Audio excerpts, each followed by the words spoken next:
Getting your audio from the control room to the transmitter can take many forms. In fact, I think if it works, I have a little poll that'll pop up and you can interact with it a little bit. But it used to be a phone loop was the only way, unless you were co-located and it was a wire. The STLs, 950 up in the gigahertz band.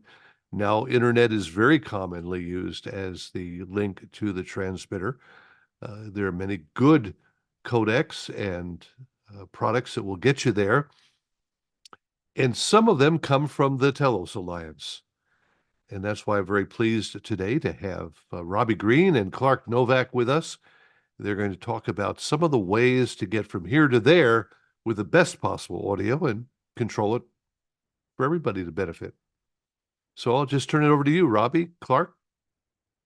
Okay, well, thank you, Barry. It's great to be here, and I made a little deck here. If I can share my screen. Please do. Let me see here. There it is. All right, if everybody can see that. This is something that people don't generally think of as a codec. But I can tell you in the right application, it makes an excellent STL. And I can say that with complete confidence because this is actually a screenshot from my Facebook account. And I took this screenshot back in August of 2016 when I deployed a pair of Axia nodes uh, as the STL, the primary STL for four of the big FMs here in Houston that were owned by CBS Radio at the time. Um, the link that goes between the studios and the transmitter site is a 10 megabit per second Comcast EPL circuit, which is also known as Metro Ethernet. And there were a few reasons for this at the time, some of which wouldn't necessarily apply today, though I suppose there are probably still a few point-to-point T1s out there. But I actually got a little bit ahead of the curve because the Senior Road Tower, it's here in Houston, and Houston is a very humid place, as as I'm sure most of you know, and we get a lot of rain here. And what had happened is over time, the copper going out to Senior Road was just deteriorating horribly. And interestingly enough, I moved to Houston back in 2007. I was actually the chief engineer for the Cumulus stations here in Houston at the time, KRBE being the big one. And we my association with the tower began then, and we'd had pretty good luck with the T1s. But over time, and I happened to notice it around 2011. There was a street that I drove home on my way home every night, and you would see a nitrogen bottle lashed to a phone pole right on that street. And about 2011, I noticed that the nitrogen bottle was gone. And they had a hose running underground, into a manhole, and those were all over town. And AT&T was using them to, keep moisture out of the copper. They apparently stopped that effort around 2011 here, and it's been downhill with anything that relies on telco copper ever since. Comcast here in Houston owns their own uh, fiber network from end to end. And I installed this 10 meg circuit and sending this audio out there. Basically, it's 48K sample rate, 24-bit stereo audio. So for that path, it all fits in. I think it's just a shade. I'd have to do the math over 9 megabits of traffic, but it has been just a pristine audio link for those radio stations since 2016, and there is an identical setup shooting everything over to the backup tower site. That all four FMs are co-located with the Senior Road Tower being the primary transmitter site, and then they are co-located on another tower very, very close to Senior Road as the backups. I think David's been out there. I think maybe we went out there together when you were in town. I don't remember, but okay, maybe not. I've taken a lot of people out there over the years. But great link, rock solid. I think we had one outage, and I mean, this is something that would happen with any wired connectivity. Someone hit a phone pole near the studios about 2 a.m. One morning.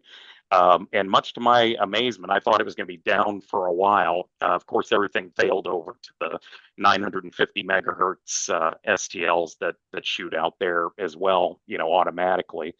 But I thought it'd be down for a while, but Comcast, to their credit, had the fiber, repair done, everything spliced and back up and running in about 4 hours on a weekend evening around 2 a.m. is when it happened, and it worked pretty well. So unconventional use, great price point. Mary, I'm sure would be happy to sell anybody a pair of X nodes for this application. But to transport four, stereo channels of audio, and you can even do it bidirectionally, on this type of link. I know one of my associates, Kirk Harnack, is actually using the same idea with some Ubiquity radios for some of the radio stations he's associated with in some other towns, and he's had good success as well. So the second thing. Of course, our Zip One, it's a product that has been around for a long time. This one is actually designed to work on the public internet. It has, the buffering and everything necessary to make audio get from point A to point B successfully on the public internet. And this product, like I said, it's been around for forever. This is a little 250 watt day timer in the Houston suburb of Pasadena, and it's KIKK are the call letters. Kind of a legendary radio station here locally that time has sort of forgotten about, but that's what it looks like in the transmitter building these days.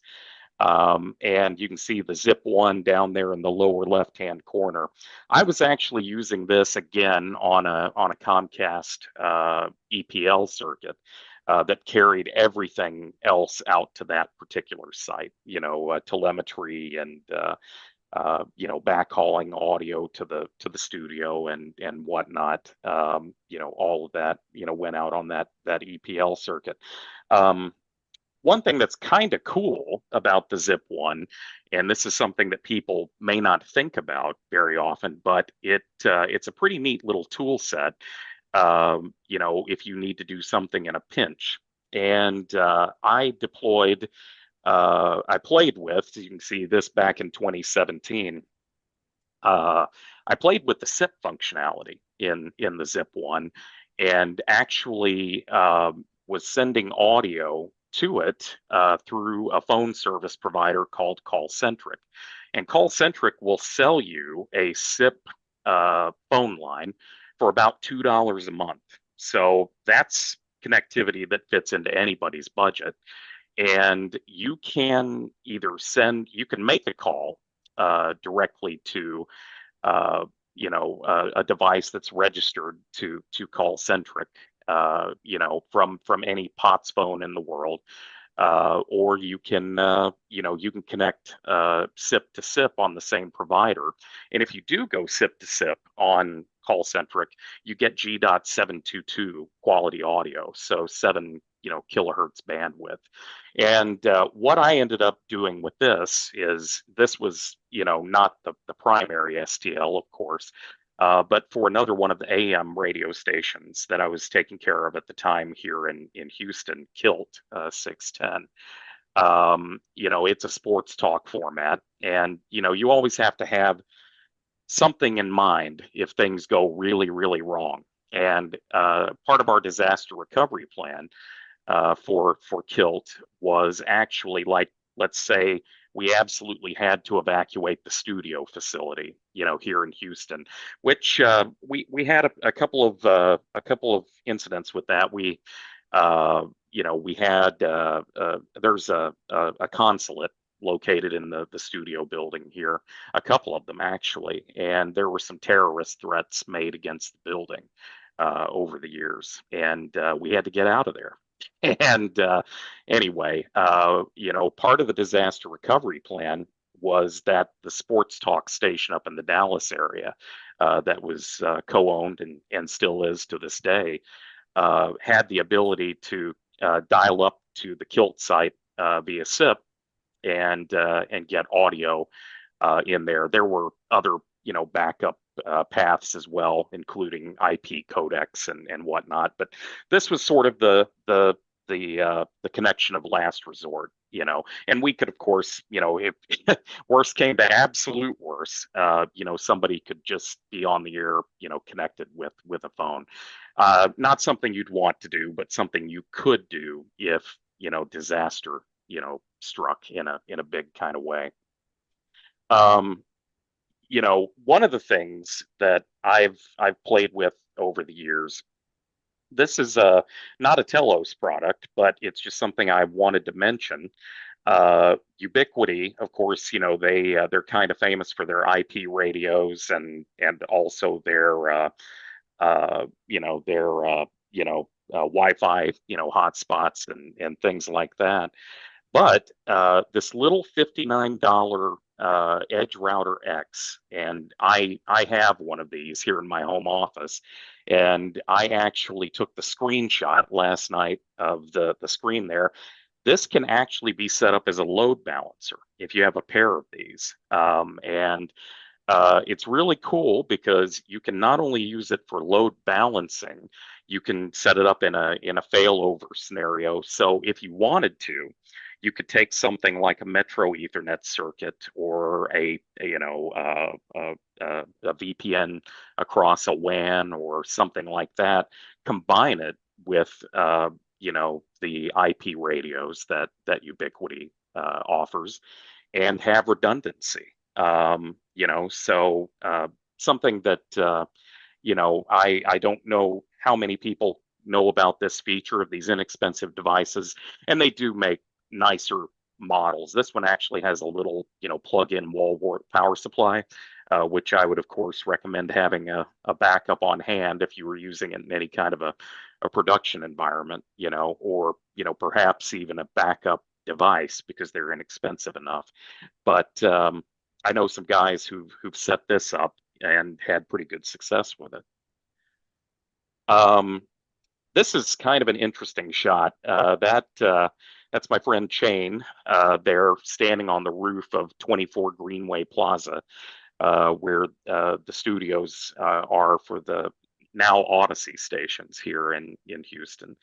And of course, there's 950 megahertz dishes up there. There are a bunch of radio stations in this building.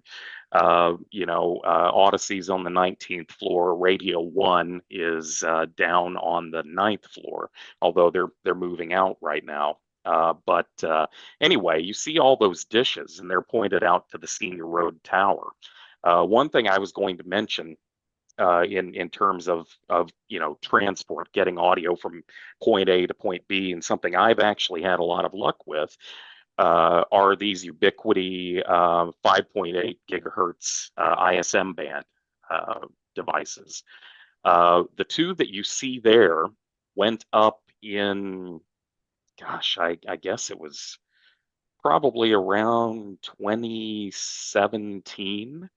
And I actually installed the first one because we were negotiating a new connectivity deal with Comcast at that time. But sometimes when the legal team tears into a contract, it takes a while to reach agreement with the legal team at the provider. And that was what happened with CBS Radio. And I didn't know that we were going to get the Comcast deal done before the contract with our previous provider expired. So I actually threw one of these links up as an experiment first. The one that's on the far side there, down the lowest. Uh, that one I put in, and I did some tweaks on the radio. Most people, I think, probably install these and just leave them set to the defaults, which on this particular model, I think is 40 megahertz wide channels, and a very complex modulation scheme.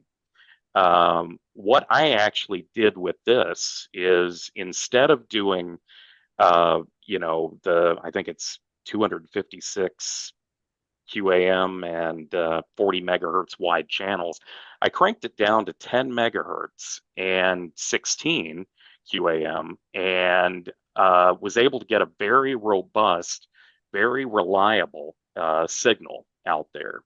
And believe it or not, those two ubiquity dishes are how the HD 2, 3, 4, all of the sub channels, get out to the Senior Road Tower from the studio facility. And there have been no failures in the, 6, 7 years now that those have been in place. And you can see, in terms of reliability, I actually put a little box around up there when I took that particular screenshot back in 2018. Okay, I guess that explains when I deployed these. It had been up for 487 days at that point. And they work very well. One thing that always made me a little nervous was putting something that was tied into a network in the building up on the roof, where you might have some issues with lightning or whatnot. So another thing that I did is, and I did this on both ends, the receive end and the transmit end, is I fiber gapped the devices. I actually installed a couple of Ethernet to fiber media converters back to back on each end of the link to fiber gap the radios, and just in case you had any issues with lightning or anything like that, it kept it out of there. And in terms of like the cost, this is how cheap they are, and they've been extremely reliable. I actually know some guys who put in the higher end ubiquity radios. I think they call it air fiber. And there's a few of the air fiber dishes out there on the Senior Road Tower, and they've had some failures. But this inexpensive power beam unit, here, I've had really good success with. The two links that are out there have been problem free, since I guess 2017, sometime early 2017. A Telos option, getting back to talking about Telos here instead of kind of tips and tricks. The MPX node is a really cool product that we offer, and you can of course use it on any of those links that were mentioned above. I was actually talking to Paul Kriegler last night, and we have some big customers who have actually used these on the public internet. He recommends having 2 internet connections whenever you do that, but basically it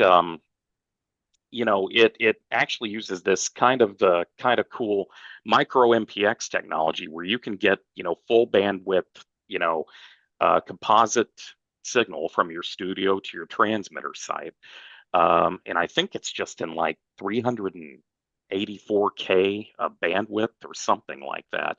And it has a seamless failover from one connection to the other.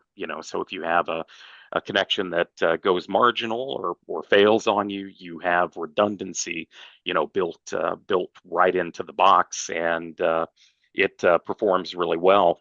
In addition, you have some GPIO there. You can send closures, receive closures, things like that, from either end, and get everything back and forth. We sell these in a transmit flavor and a receive flavor. But if you needed to change that after the fact, you just pop the top off. There's a couple of jumpers you move, and it becomes the opposite of what it was. So each box actually can do transmit or receive, and they're cool little devices. I actually deployed one of these. We had a project at the senior road tower. Every 15 years or so, you have to replace the watch band springs on the 9-inch transmission lines out there.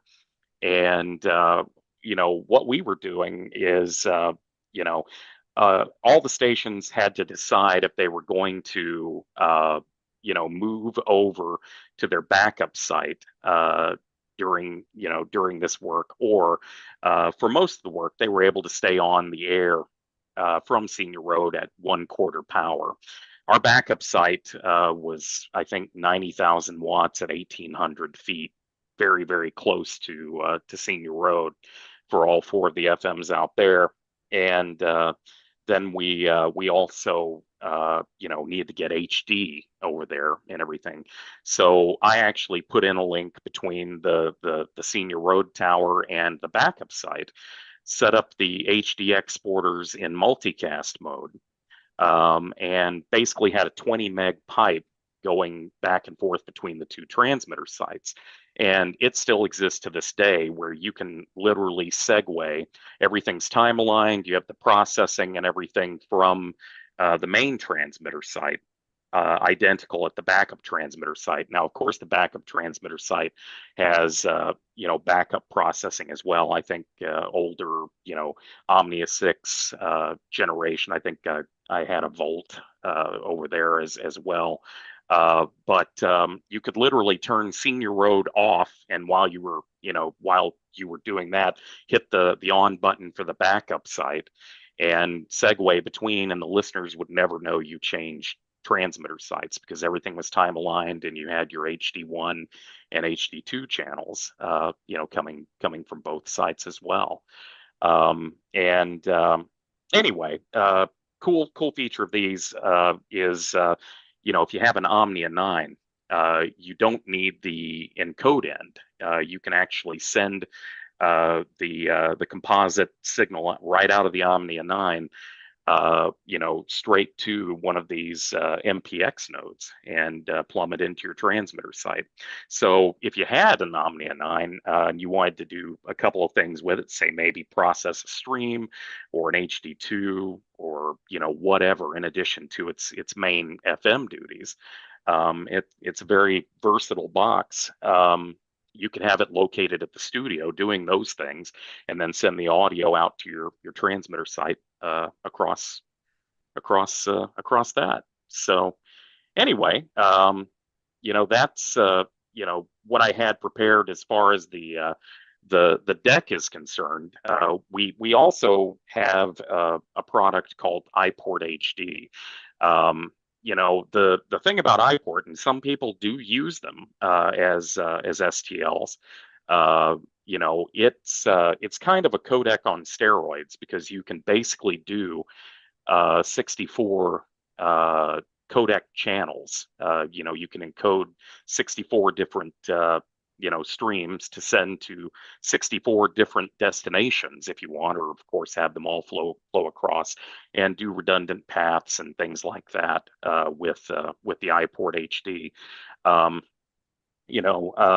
That application, it's used for a lot of facility to facility links. In fact, I'm helping an Australian group right now get some of their stuff up and running. And they have a really neat application, but maybe a little bit overkill for a straight studio to transmitter link. But the Zip one and the MPX node, and of course just the Axia X nodes. If you put them in STL snake mode, they make great STLs. So that's my spiel. And be happy to take any questions that anybody has or any observations. And I'm always ready to learn myself.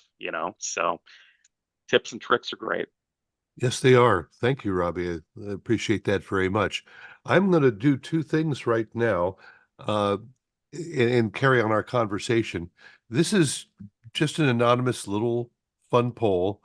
If you would tell us what you're doing, it just simply asks how you get your audio to your transmitter and how many different ways. Maybe you have an STL, but you also have an internet connection. So that's two. And just see what that does, what kind of response we get there. You guys at Telos might find that interesting. The, Yeah, absolutely.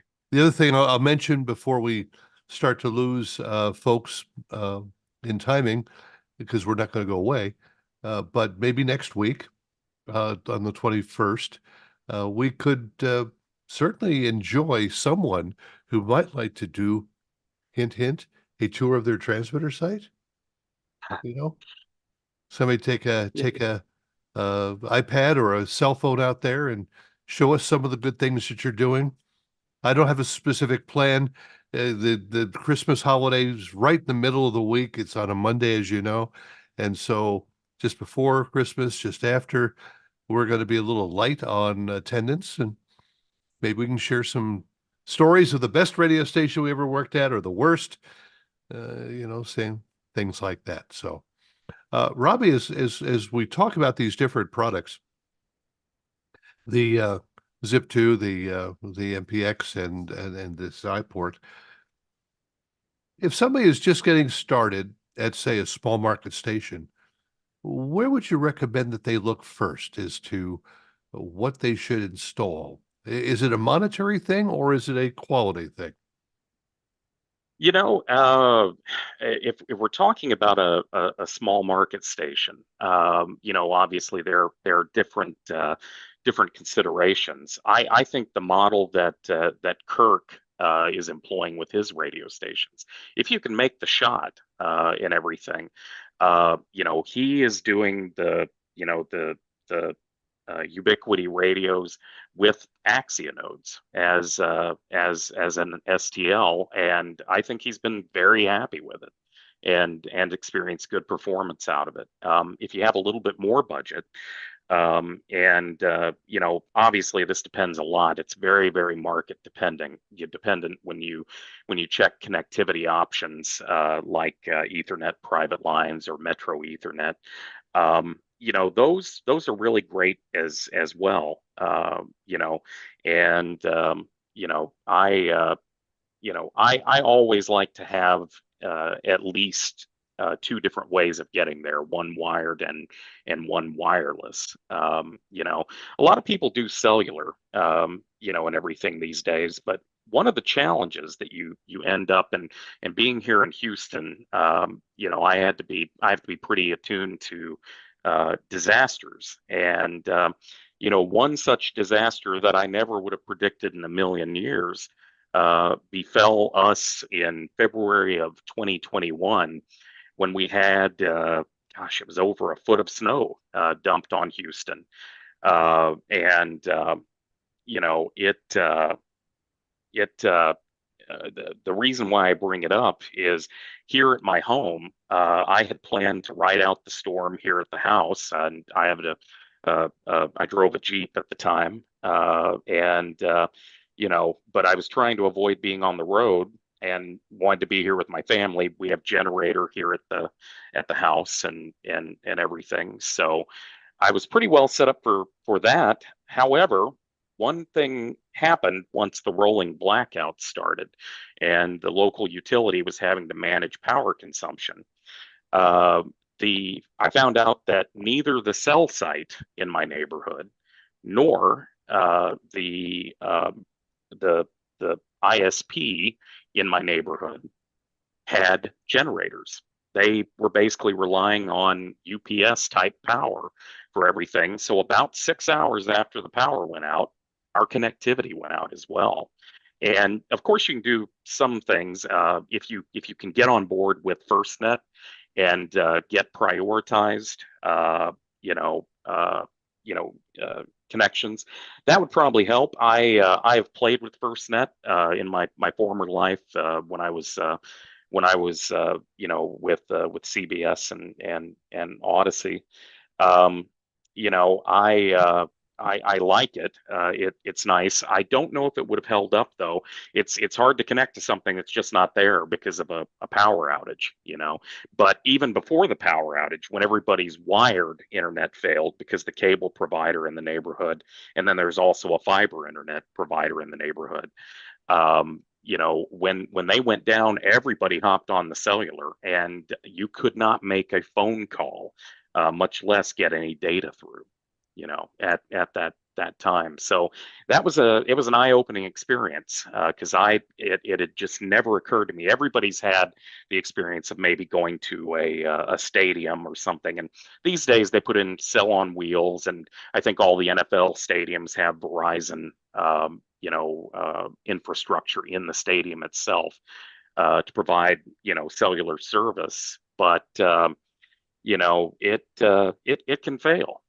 So I like having, an RF path that I am mostly in control of because of course somebody could interfere with you. But like I said earlier, cranking it down to you know uh, you know uh, 10 megahertz bandwidth and reducing the complexity of the modulation scheme can do a lot to make those links pretty robust. And I like having a wired connection as well. So That all makes a lot of sense. I mean, we go back to those days when you only had the phone loop or maybe a T1 if you were really into that first round of craziness that sometimes sounded great, and then sometimes they didn't sound so good because the phone company guys really didn't know what they were working with. And so and you mentioned the ubiquity. I know a lot of folks have been happy with that because they're in an isolated area where an unlicensed link won't hurt them. One of the things I remember, I don't remember the exact year, but I remember the complete uproar that there was on the show floor when Barracks first turned up. They were cheap and you could hook up things. And yet, Barracks, for the life of me, I can't understand why those first ones, well, they were cheap. What can I say? The later models are a little bit better, but you're going to tell me that the Zip 2 just outshines the Barracks box, aren't you? oh, absolutely. Why? you know How? How? well, first off, in terms of build quality, if you pick up a Zip One, the first thing you'll learn about it is that it has some nice heft to it.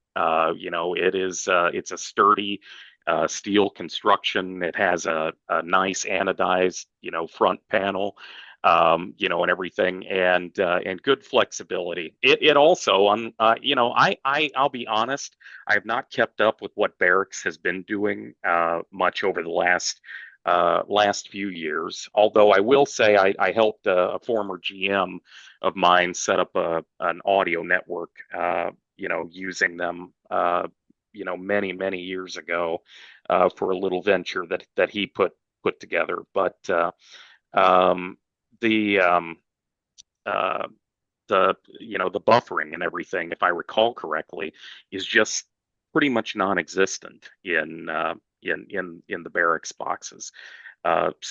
It's there. There's some, but it's not very it's not very significant.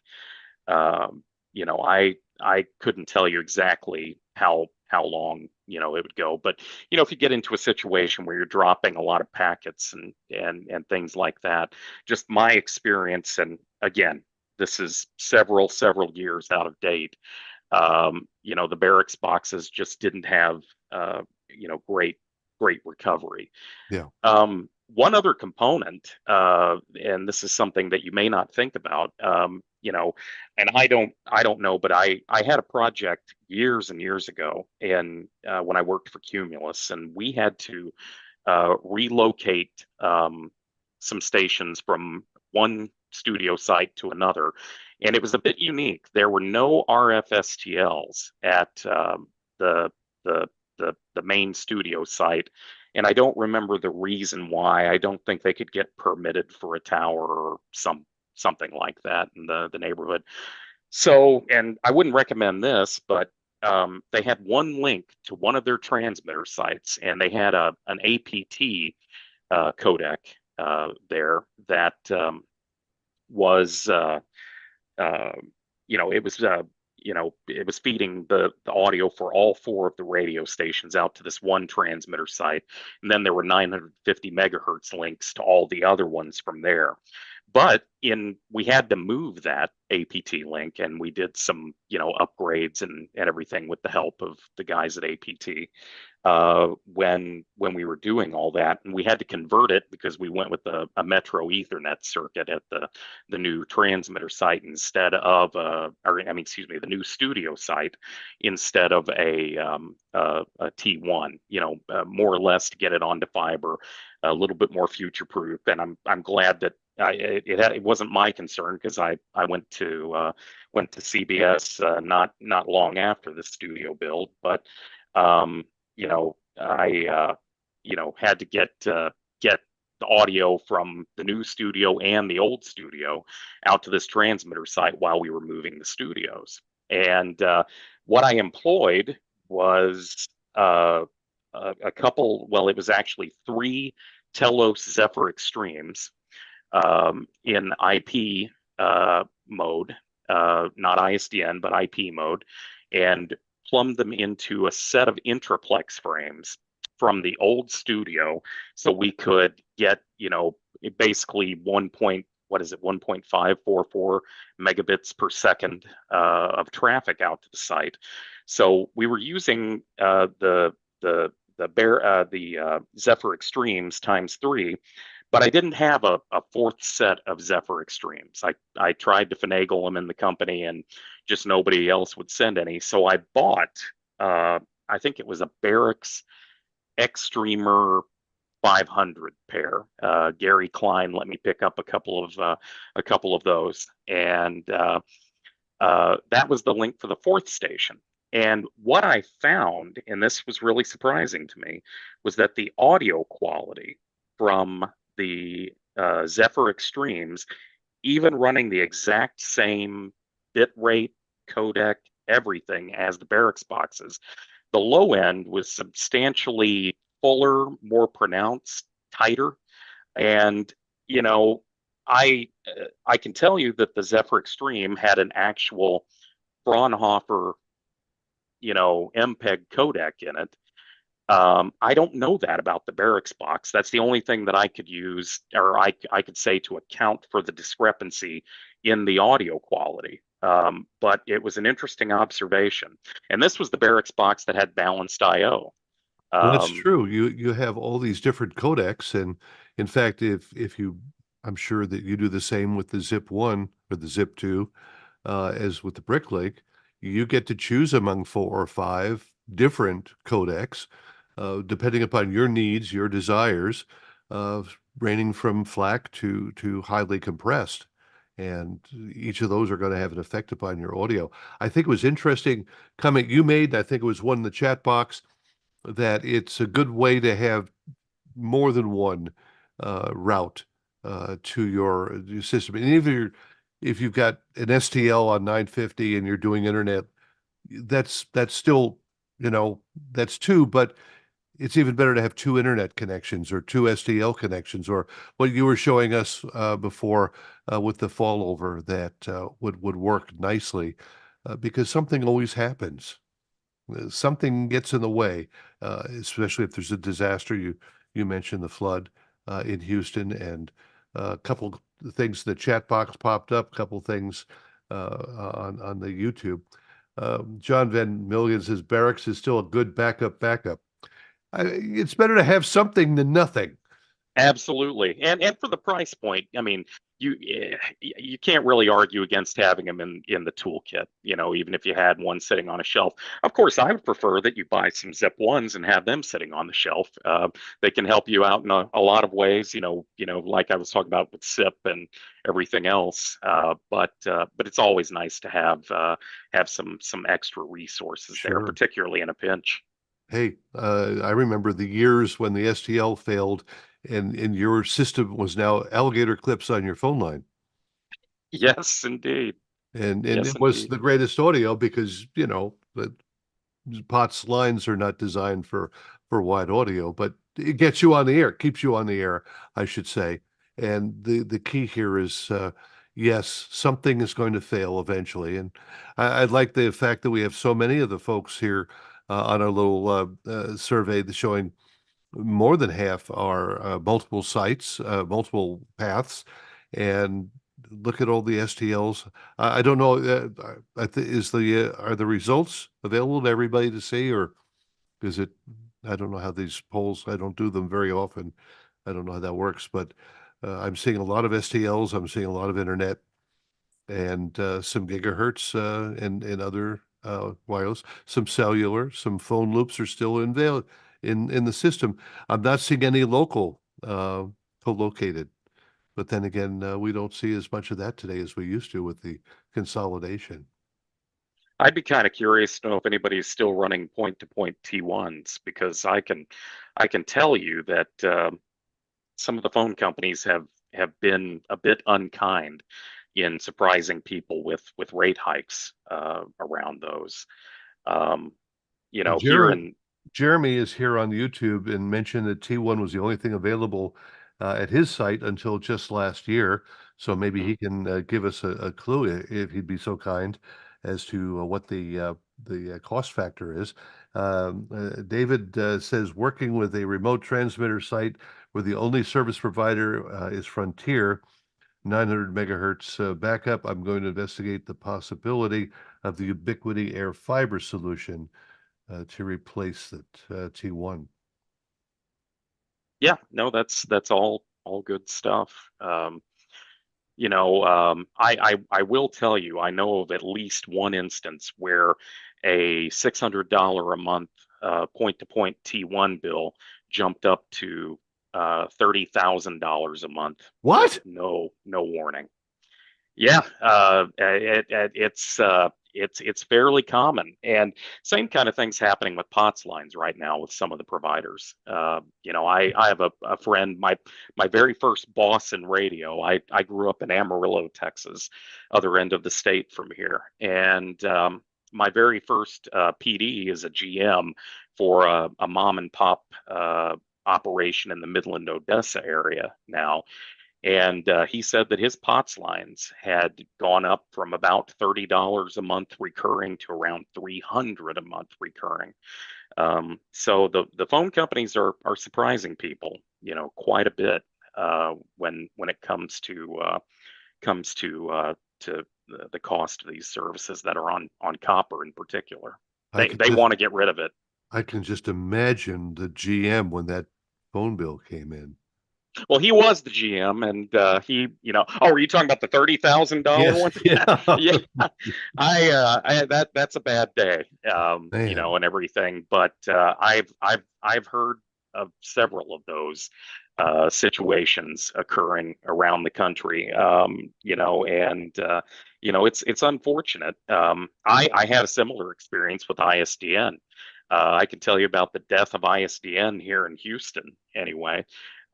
It was, gosh, I want to say it was around 2016, and I still had ISDN in at all of the transmitter sites, and then we had several units at the studio facility. I had 12 total. And one day I get called into the controller's office, the financial person's office at the studio, and she's like, "Hey, Robbie, what's up with this $12,000 phone bill?" And I was like, what $12,000 phone bill are you talking about? And she said, this is normally about 1,200 bucks, but this month it's $12,000.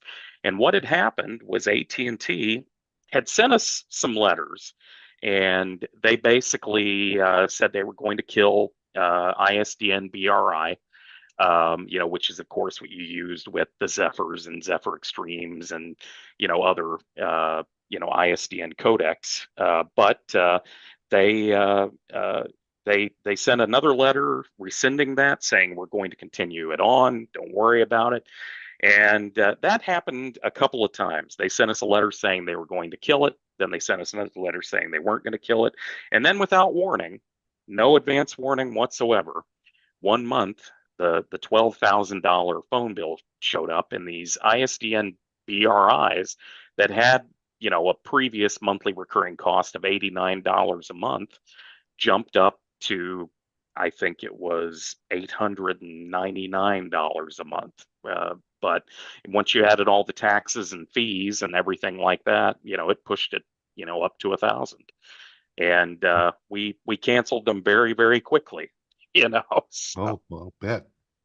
yeah, and I know other people who had similar experiences, there. So Oh yeah, I worked for stations years ago, and it was those jumps in costs that finally talked the owner, GM, to put an STL in. And sometimes you have to really go to extreme.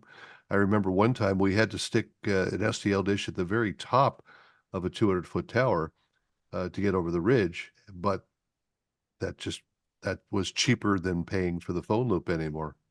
Oh yeah, absolutely. Well, and I had a station here. It was a rim shot when I first moved to Houston, and Cumulus ended up divesting it. But it was literally out in the middle of nowhere, and I believe AT&T wanted something like $3 million to put T1 service in out there, because they were going to have to string the lines. I mean, this thing was like 5 miles into the middle of a working ranch out east of Houston. And what we ended up doing instead was putting in, at the time, uh, Harris made a licensed solution. I believe it was called Aurora, and basically it allowed you to transport. It basically allowed you to extend, I should say, a point-to-point T1 over microwave to wherever you needed it to be.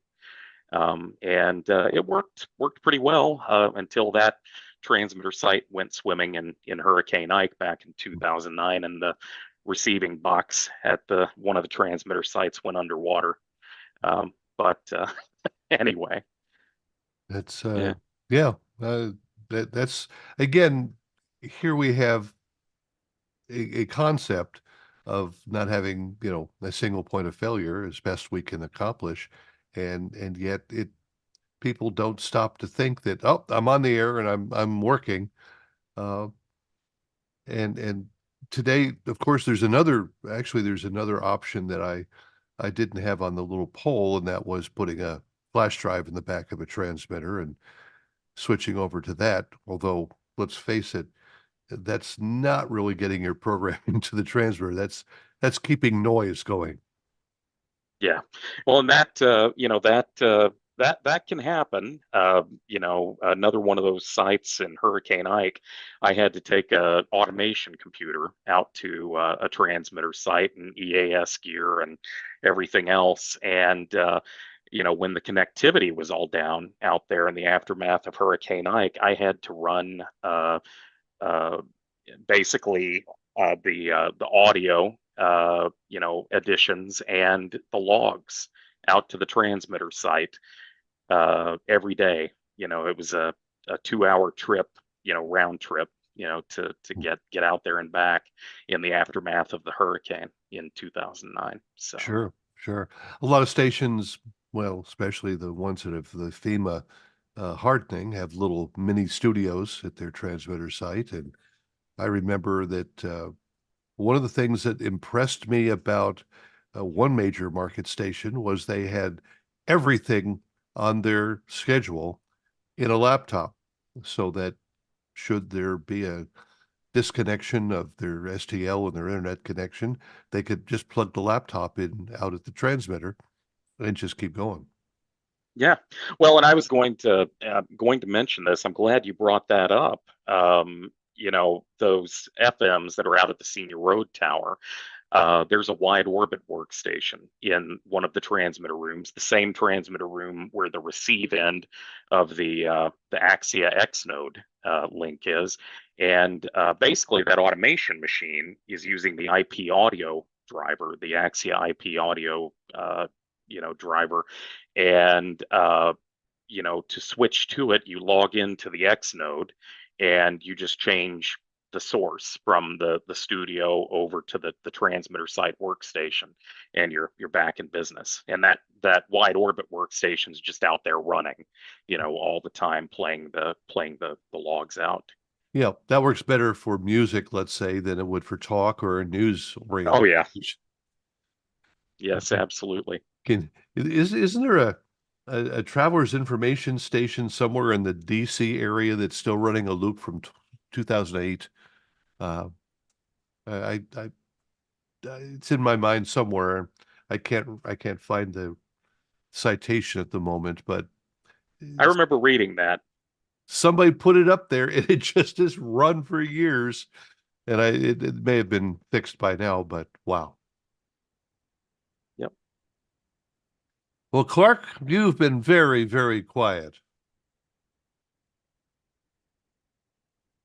You're still quiet. Well, Robbie is the guy with the answers here, and I'll say thank you very much. You've done a great job of presenting everything. Well, thank you, Clark, and thanks for the opportunity. I'd love to come back and chat with you again sometime. Maybe help people figure out how they can save some money on their phone bills. Absolutely. So Absolutely. Look forward to setting something up. And I know Paul Krieger and I have exchanged some emails, and we're going to try and get Frank to come back and talk with us again. It's always a great day when he turns up. A lot of good stuff to talk about. So thank you guys. Appreciate it very much. Thank you, you're Barry. very welcome.